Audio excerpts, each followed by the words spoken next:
As customers ask for more fuel-efficient vehicles, or maybe high-performance sporting goods, let's say a carbon fiber road bike, for instance. Sure, nice expensive bikes. Ryan would like that. Yes, Ryan would like that. What that drives is as customers are looking for that, manufacturers now are then tasked with developing lightweight, energy-saving composites that won't crack or break even after prolonged exposure to environmental or structural stress. So, what they're trying to do in order to meet customer requirements is create products that are lightweight and resilient. And composites have been kind of the go-to solution for a long time. Carbon fiber, just as an example. The problem is that it's been difficult to measure damage caused to composites that are put under stress, and to understand how they respond to stress.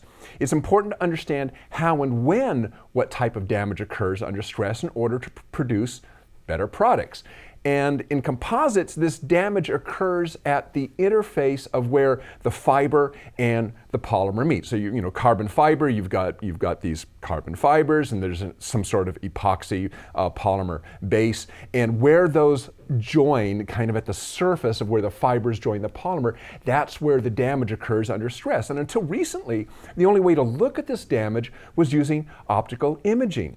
The problem is, conventional methods for optical imaging are only able to record images at scales as small as 200 to 400 nanometers. But some of these interfaces I just talked about are only 10 to 100 nanometers in thickness. So optical inspection isn't going to do you any good. There's going to be damage that we haven't really been able to examine.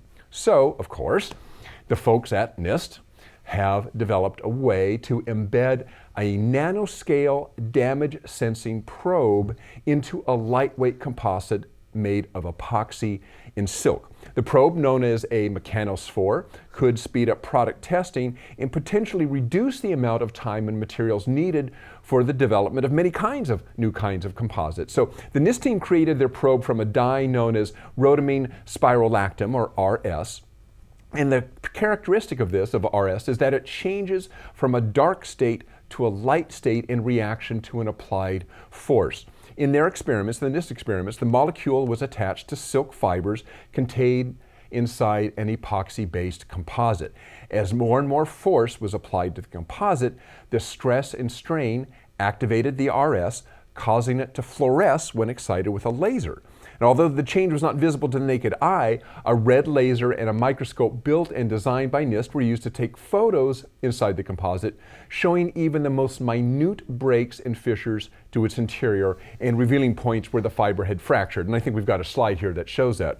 We can put that up on the screen there. Yeah. So on the lower right-hand corner, so in slide B there, it says 20 microns. That is it's not exhibiting any signs of stress at that point. C is showing some signs of stress, and then D is showing stress actually almost at the breaking point, and you can see all sorts of cracks and fissures at the nanoscale level. So this is something that hasn't been done in the past. So this is something that's going to be very useful going forward. The research team plans to continue searching for more ways that damage sensors, such as the one in this study, could be used to improve standards for existing composites and create new standards for composites of the future, ensuring that these materials are going to be both strong and reliable. So this gives people who make composites and who design tools with them or design products from them a way to really stress test them and to see how they perform under adverse circumstances. So good stuff.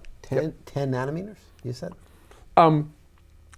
Yes. The interface is in that 10 to 100 nanometer range, which they haven't been able to look at before. So this allows them to see. Looking at the photo, I'm guessing somewhere just under 100 nanometer range, they can actually see these little cracks and fissures and stuff. That's pretty crazy. That's crazy. Have you ever been to NIST? No, I'd love to go to NIST. We should try to do that one of these days. It's not close to us. It's all the way on the other side of the country. But that would be a fascinating show. That'd be an awesome show. I don't know if they'd have us or not. But come on, guys. Come on. We want just to invite cameras. NIST. That would be. Yeah, it's not like it's a government agency or anything. What do they have to hide? Come on. I got a low clearance. I got a low security clearance. I'm lower than you. I'm only 5'8". All right, thanks, Dirk. All right. I got my TSA pass. Come on. There you go. Quick check. Or fast pass. Or whatever that is, yeah.